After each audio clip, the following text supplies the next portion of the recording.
So hello guys, my name is Ayushman Tripathi. और यार, आप सभी लोगों ने रचना रनाडे मैम का बेसिक्स ऑफ स्टॉक मार्केट का कोर्स तो देखा ही होगा, और वो कितना एक्सपेंसिव है कि बताने की ज़रूरत नहीं है। ठीक है, वो 4000 का है, तो सबके लिए वो अफोर्डेबल नहीं होता। ठीक है यार, तो फिर मैं आपको ये बेसिक्स ऑफ स्टॉक मार्केट की उनकी नोट्स के साथ मैं आपको एक्सप्लेन कर दूंगा पूरा, और आपका काफ़ी टाइम भी बच जाएगा इससे। ठीक है, क्योंकि वो मैं आपको बता रहा हूँ क्योंकि वो अपने वीडियोज़ में ना यार कई सारी चीज़ें ऐसी बताती हैं, जैसे अपनी लाइफ से रिलेटेड वो फ़न लाने की कोशिश करती हैं ना लेक्चर्स में, तो इस वजह से उनकी वीडियोज़ की लेंथ 1.5 आवर्स ऐसे करके रहती है। और प्लस वो लाइव रिकॉर्डेड क्लासरूम लेक्चर्स है। ठीक है, तो उसमें क्लासरूम वाली जो बातें होती हैं वैसे भी होती हैं। ठीक है, तो फिर वो सारी चीज़ें मैं कंसाइज कर दिया हूँ। मैं अपने आपको पूरा कंसेप्ट जो कुछ भी उन्होंने बताया मैं आपको बिल्कुल आराम से अच्छे से समझा दूंगा। ठीक है, तो फिर आपको स्टार्ट करते हैं यार। ठीक, my name is Ayushman Tripathi. हाँ आई डोंट नो विदर मैंने बताया था कि नहीं।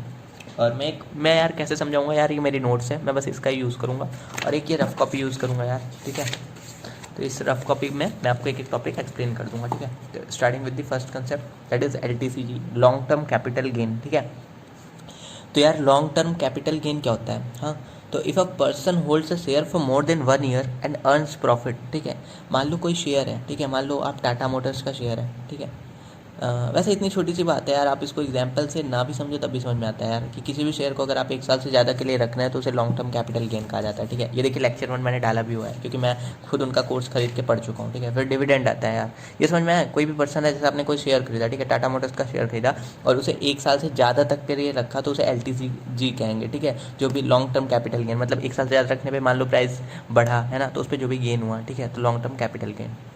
आई होप ये अंडरस्टैंड हो गया होगा आपको। फिर आते हैं dividend, return on investments in share. ठीक है, it's companies decision whether to give dividend और नॉट। ठीक है यार, तो डिविडेंड का यार सीधा सा मतलब है कि ये रिटर्न जो भी आप, जैसे आपने शेयर रखा है। ठीक है, तो शेयर रखने के बाद ना कई सारी कंपनी डिविडेंड दे भी सकती हैं और डिविडेंड नहीं भी दे सकती। ठीक है, तो कुछ कंपनी डिसाइड करती हैं, अगर उन्हें अच्छा खासा प्रॉफिट हो रहा है तो डिसाइड करते हैं कि यार कि क्यों ना हम डिविडेंड दें। ठीक है, तो जो हमारे शेयर होल्ड्स करके रखे हुए हैं उनके मंथली बेसिस पे, या फिर है ना उनका जो भी उनका बेसिस रहता हो उस बेसिस पे वो आपको कुछ पैसे देते हैं। ठीक है, डायरेक्ट अगर लेमन लैंग्वेज में कहें तो आपको कुछ पैसे देंगे, जैसे मान लो 3000 पर मंथ दे रहे हो डिविडेंड। हाँ, हर हर महीने 3000 आ जा रहा हो सोच के दो क्या, तो ऐसे। ठीक है, डिविडेंड का एक कंसेप्ट है। अब आते हैं dividend and LTCG are tax free for individuals. यार ये देखो, ये उनका ओल्ड डाटा था जो उन्होंने समझाया हुआ था। ठीक है, बाद में हालांकि उन्होंने अपने वीडियो के पहले ही डिस्क्लेमर टाइप का छोटा सा देखे, उसमें ये कहा था कि जो डिविडेंड और LTCG है यार, ये ना अब दोनों भी ना टैक्स फ्री नहीं है। ठीक है, तो अब दोनों पे ही टैक्स लगता है, और ये इस बात पे बिल्कुल डिपेंड नहीं करता 10 लाख और ये 1 लाख वगैरह पे। ठीक है, तो ये आपको समझने की कोई ज़रूरत नहीं है। अब आते हैं फेस वैल्यू कंसेप्ट पे।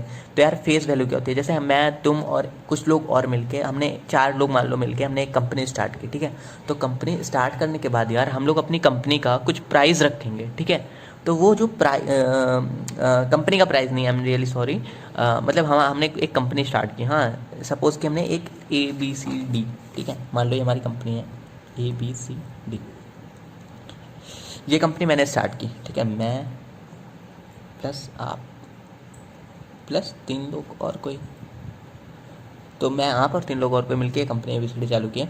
तो हमने स्टार्टिंग में जो भी हिस्सा था इसका, ठीक है, पार्टनर्स है ना यार हम लोग, तो यार ये जो लोग होते हैं ना जो कंपनी को स्टार्ट करते हैं, अभी आगे आप देखोगे इन्हें प्रमोटर्स कहा जाता है। ठीक है, स्टॉक मार्केट के लैंग्वेज में। ठीक है, तो प्रमोटर्स ही हो गए। फिर यार जो भी आपने कंपनी स्टार्ट की है उसका इनिशियली आप पर शेयर कुछ प्राइस रखोगे। ठीक है, कि यार जैसे 3 लोगों ने स्टार्ट किया है ना, और ये कंपनी की वर्थ है कुछ कुछ भी कर लो। ठीक है, कुछ भी मान लो। हाँ, तो हम लोग एक एक शेयर की ना कुछ वैल्यू रखते हैं कि यार मान लो कि 10 है। ठीक है, कुछ लोग 15 रख लेते हैं, है ना, वैसे इतना ज़्यादा नहीं रखते, 1 2। और ये जो फेस वैल्यू होता है ना यार, ये 1 के मल्टीपल में होता है, जैसे 1 2 3, ये कभी भी 2.1 ऐसे करके नहीं होता। ठीक है, तो ये फेस वैल्यू क्या होता है? अगर सिंपली मैम के लैंग्वेज में देखा जाए यार, तो फेस वैल्यू है फेस वैल्यू, इसमें लिखा नहीं हुआ है लेकिन उन्होंने बोला हुआ था कि face value is the value which is written on the face of financial instrument. ठीक है, मान लो ये आपने एक शेयर खरीदा, ठीक, और इस पर लिखा हुआ है 2, तो ये 2 क्या है? इस शेयर की फेस वैल्यू है। ठीक है, और ये शेयर को ही कहते हैं फाइनेंशियल इंस्ट्रूमेंट। सिर्फ शेयर को नहीं कहते, शेयर हो गया, हाँ, और कई सारी चीज़ें होती हैं जैसे F&O वगैरह, पता नहीं क्या क्या। तो वो सारी चीज़ों को ना ये फेस वैल्यू ये हो गया, और उन सारी को चीज़ों को ना फाइनेंशियल इंस्ट्रूमेंट करना है, ठीक है। आई होप समझ में आया होगा आपको। और ऐसा कुछ है नहीं यार, इतने इसमें घबराओ मत, मान लो नहीं भी समझ में आया ना, अभी धीरे धीरे सब समझ में आ जाएगा। स्टॉक स्प्लिट, अब देखो स्टॉक स्प्लिट क्या होता है, ठीक है। तो stock split, the face value of the share is split, number of share will increase proportionally, ठीक है। मान लो यार कोई कंपनी है, उसका ओरिजिनल फेस वैल्यू है 2, हाँ, और फेस वैल्यू ना चेंज भी हो सकती है, कंपनी अगर चाहे ना तो उसे चेंज भी कर सकता है। जैसे इस केस में क्या हुआ, कोई एक कंपनी थी, उसका पहले था फेस वैल्यू 2, तो आपके पास 50,000 शेयर थे, हाँ, या फिर मान लो जो उनके प्रमोटर्स थे, जैसे हमने ABCD कंपनी चालू की थी ना, तो ABCD कंपनी में हमारे साथ क्या था कि मान लो हमारी ABCD जो कंपनी है उसमें फेस वैल्यू इनिशियली था 2, और तब हमने 50,000 खरीद लिए थे भाई साहब, नंबर ऑफ शेयर हैं, हाँ, इतने शेयर थे हमारे पास, ठीक। बाद में क्या हुआ यार, फेस वैल्यू 1 हो गई, हाँ, तो ये जो नंबर ऑफ शेयर है, अब तो आप कहोगे यार ये फेस वैल्यू 1 होगी, मतलब ये तो घाटे में चले जाएंगे ना यार, हम 50 ही जा रहे हैं हमारे पास, तो इसलिए इसको डबल कर देते हैं, जिस रेशियो में घटता है उसी रेशियो में से बढ़ा दिया जाता है, तो ये 1 लाख हो जाएगा। तो आपके डीमैट अकाउंट में अपने आप ये ठीक है, तो ये 1 लाख आ जाएंगे, ठीक। आइए, तो ये हो गया इसका कंसेप्ट स्टॉक स्प्लिट, इसी को कहते हैं स्टॉक स्प्लिट, हाँ, जो आपका नंबर ऑफ शेयर बढ़ गया, ठीक है। अब आते हैं यार वैल्यू इज इंटैक्ट, हाँ, ये सब लिखा हुआ है कि वैल्यू इंटैक्ट रहती है, ठीक है, उसमें कोई चेंज नहीं आता, ठीक।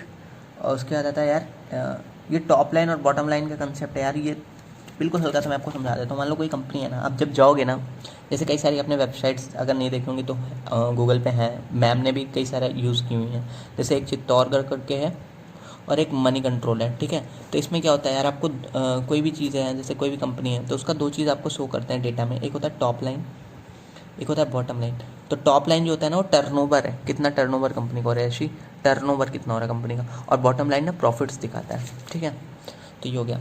अब देखो, हाँ, अब देखो यार लेक्चर नंबर 1, हाँ, तो यार ये लेक्चर नंबर 1 में उन्होंने ये इतनी सारी चीज़ें बताई थी, ठीक है। अब इसके बाद हम लेक्चर नंबर 2 करेंगे। यहाँ पे मैं आप देख रहे होंगे कि लेक्चर नंबर 3 लिखा हुआ है, तो यार उन्होंने एक्चुअली ना, मैं इनिशियली उनका यूट्यूब पे लेक्चर देखा था 1 2 3 वाले, ठीक है। तो मैंने क्या किया यार, ओ शिट, तो मैंने क्या किया कि लेक्चर 3 पहले देख लिया, है ना, क्योंकि उन्होंने नंबरिंग ऐसे करके रखी हुई थी, और बाकी ना लेक्चर नंबर 2 आपका यहाँ पे है, ठीक है। हाँ, कहाँ पे है भाई, भाई 1 मिनट यार, दिखा रहा हूँ आपका लेक्चर नंबर 2, यार लेक्चर नंबर 4 ये रहा लेक्चर नंबर 2, ठीक है। यहाँ पे लेक्चर नंबर 2 आपका, तो यहाँ से लेक्चर नंबर 2 हम समझेंगे, और ये लेक्चर नंबर 3 उसके बाद, ठीक है। तो ये सारी चीज़ें हम नेक्स्ट वीडियो में कवर करेंगे। तो ये मैं छोटे छोटे वीडियोस के पार्ट्स बना के डाल रहा हूँ, ठीक है। तो लेक्चर नंबर 1 आई होप समझ में आया होगा, एक बार जल्दी से फिर से मैं रिकैप मार देता हूँ, उसके बाद वीडियो हम क्लोज करेंगे, ठीक है। तो यार आज हमने बेसिक्स ऑफ स्टॉक मार्केट का एक कोर्स स्टार्ट किया हुआ है, ठीक है। स्टार्ट करते हैं लॉन्ग टर्म कैपिटल गेन, मतलब अगर आप कोई भी शेयर 1 साल से ज़्यादा के लिए रख रहे हैं तो वो लॉन्ग टर्म कैपिटल गेन उसे कहा जाता है। और डिविडेंड क्या होता है, जैसे आपके हर महीने आपको कंपनी अपनी तरफ से कुछ पैसे भेजे, ठीक है, कुछ फंड आपके अकाउंट में ट्रांसफर करे, उसे कहते हैं डिविडेंड। तो ये कंपनी की चॉइस हो सकती है, हाँ, ये कंपल्शन नहीं है कि कंपनी को करना ही करना है, ये उसकी चॉइस है, अगर वो चाहे तो करेगी, नहीं चाहती नहीं करेगी। फेस वैल्यू क्या होती है, value written on the face of any financial instrument. Financial instrument क्या होते हैं यार, जैसे आपका शेयर्स हो गए, है ना, और कई सारी चीज़ होती हैं, डिवेंचरीज, पता नहीं क्या क्या। तो फिर उन सारी चीज़ों पे जो फेस वैल्यू है ना, जो उसके फेस पे लिखा होता है, मान लो ये आपका शेयर है, मान लो ये आपका शेयर है, तो इसके शेयर पे जो फेस पे लिखा होता है, जैसे 2 लिखा है 1 लिखा है, तो वही उसकी फेस वैल्यू होती है, ठीक है। स्टॉक स्प्लिट क्या होता है, मान लो फेस वैल्यू चेंज हो गई, ठीक है, तो जो नंबर ऑफ शेयर्स होते हैं वो उसी रेशियो में बढ़ जाते हैं, इसी को कहते हैं stock split. The face value of the share is split, number of shares will increase proportionally, ये चीज़ है, मैंने आपको एक्सप्लेन किया। तो इससे क्या होता है, वैल्यू इंटैक्ट रहती है ना, नहीं तो इसका घाटा हो जाता है यार। अब आता है LTP। LTP यार होता है लास्ट ट्रेडेड प्राइस, ये देखो मैंने मिस कर दिया था ना, लास्ट ट्रेडेड प्राइस कुछ नहीं होता है। लास्ट ट्रेडेड प्राइस मतलब कि जैसे आज मार्केट क्लोज हुई तो आखिरी बार जो उसका प्राइस रहता है उसी को कहते हैं लास्ट ट्रेडेड प्राइस, ठीक है। आई होप इतना समझ में आया होगा यार। तो ये 10 मिनट की वीडियो हो गई, वैसे मैं 5-6 मिनट में ही एक लेक्चर, मतलब डिपेंड करेगा यार लेक्चर कितना बड़ा है मैम का, ठीक है। तो पहले लेक्चर में यार उन्होंने इतना ही पढ़ाया था, और बाकी टाइम पे उन्होंने ना ये हमें बताया था कि हमें क्यों स्टॉक मार्केट में आना चाहिए। तो उन्होंने बताया था कि लोगों में मिथ होता है कि पैसे डूब जाएंगे, ऐसा कुछ करके, ठीक है। जबकि यार ये सारी चीज़ें ना, ऐसा कुछ भी नहीं है, हाँ, आप आओ, कंसेप्ट को समझो, 100 साल से भी ज़्यादा पुरानी है, ठीक है, स्टॉक मार्केट।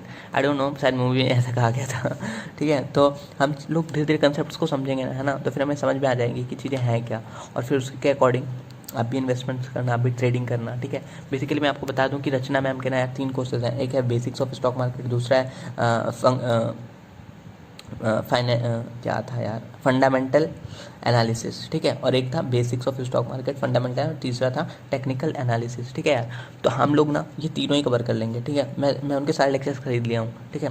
करीब 16,000 का शायद मुझे कॉम्बो पड़ा था। वैसे इसका अगर आप ओरिजिनल प्राइस देखोगे तो 32,000 करके है, ठीक है। तो डोंट वरी यार, हम लोग एक एक कंसेप्ट को एक्सप्लेन करेंगे। तब तक के लिए have a very good day, all the very very best. Okay, चलो फिर बाय, मिलते हैं नेक्स्ट वीडियो में। तब तक के लिए बाय।